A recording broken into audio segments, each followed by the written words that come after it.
Earthlings, wisdom keepers, wisdom seekers. Welcome back to Wisdom Drops, your source for daily drops of wisdom and savvy cat astrology. My name is Tanya Lasagna, back with another video, layering together all the nodal noodles and celestial sauce into something digestible. And today's topic, happy spring, everybody. It's finally spring. Can you believe it? First things first, if you're new here, make sure you subscribe, hit that like button regardless of who you are, because it helps the channel grow. And very important announcement for y'all, we have a website. So you can go ahead and check out wisdomdropsastrology.com as pictured. Look at this groovy website. It's gorgeous, gorgeous. And you can check this out. And this has been, a process getting it up, but I'm so excited that it is finally available. And it has never been easier to book a reading with me. So in the spirit of spring, I would like to offer a special to all the Aries suns. And this might be an indefinite special. We'll see how it goes. But if you are an Aries sun, I am offering you 33% off any reading you book with me in this month. So during your birth month, okay, I will offer that. If you want to activate that special, you're going to have to email me for the code. Otherwise, you can just go ahead and book a reading here, everybody. And also students, if you're a student, in honor of spring break special, I will offer you just this month alone, 4 weeks from today, right? I will offer you a 33% discount as well. So thank you everybody for your attention, and everybody who chooses to book with me. I really appreciate you. There's a lot of astrologers on the internet, and my feedback has certainly been overwhelmingly positive. Just so many amazing readings and exchanges I've had with people. And I think that when people come and spend money with me, they actually get their money's worth. And I'm somebody who's been doing this stuff for 12 years.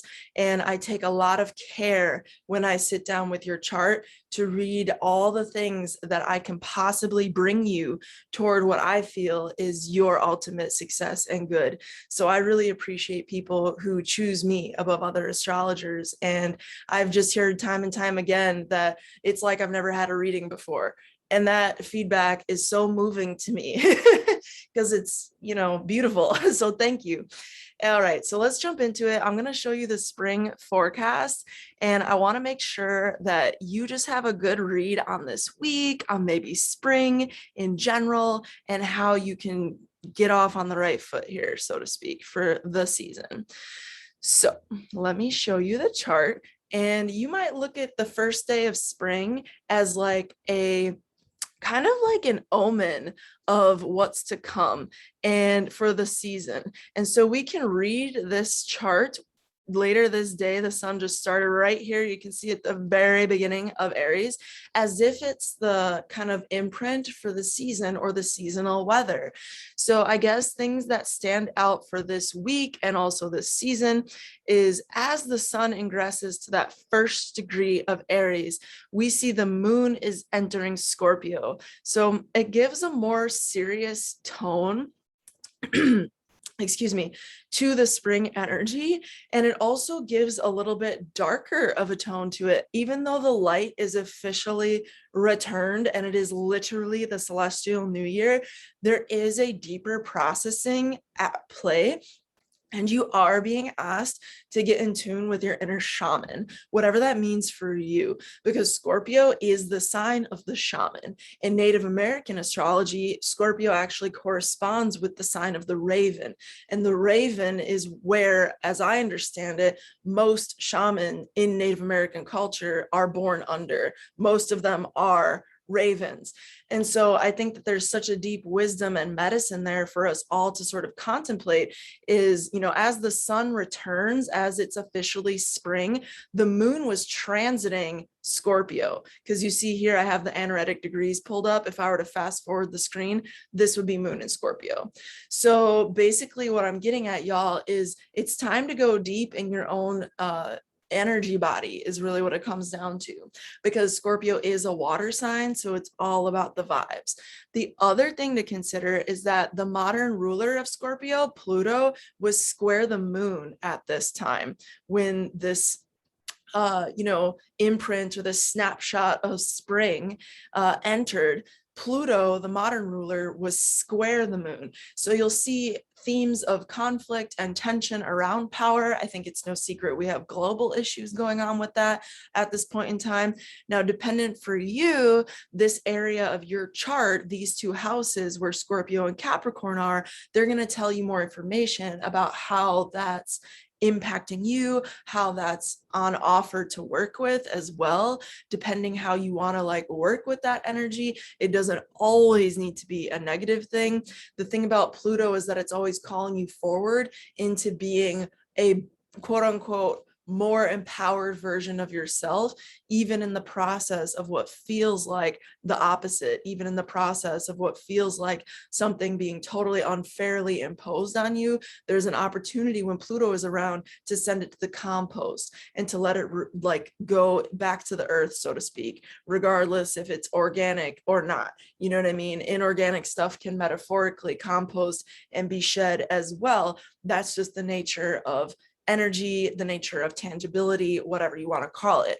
Now, getting off of that for a little bit, I want to also draw your attention to the ancient ruler of Scorpio, Mars, and his conjunction to Venus.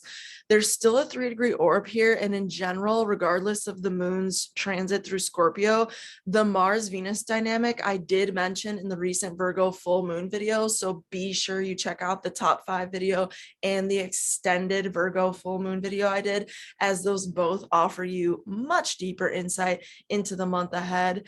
But with that said, this is going to add a certain sense of your action is mushed and enmeshed and like the same with your sort of femininity or receptivity. And while this is the case, because of that 3-degree orb conjunction, Venus is moving forward now. She's recently passed Mars. So the deferral at any given moment is to kind of defer to one's feminine energy right now and be more in a receptive phase than like a attack kind of phase. The other thing to note is that Saturn is still in its own sign, and this will be the case throughout the rest of the year.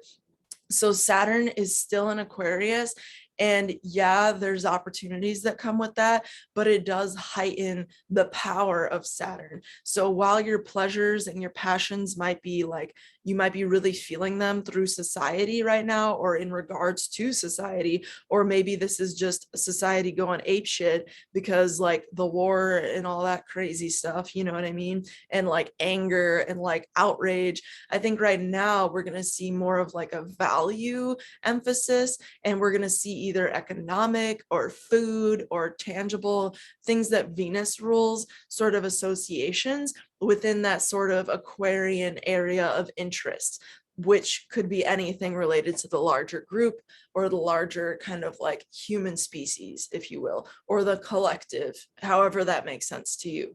So Saturn is still there, bringing our attention to that stuff and really calling us to build our own structures around it and build our own sort of response system. Now, the last very exciting, happy, joyous note I want to leave y'all with on this has to do with this Mercury-Jupiter conjunction, because these two planets are still conjunct by 1 degree orb of influence at this time that spring begins. This is actually a pretty auspicious sort of vibe, and it reconciles what was going on with this opposition in the Virgo Pisces axis of that full moon event. So this is going to be an interesting sort of dynamic when you see these two energies together. They're natural contraries, right? You see how Jupiter rules Pisces, Mercury rules Virgo, but when you put them together, there's a divine yoking or yoga that takes place.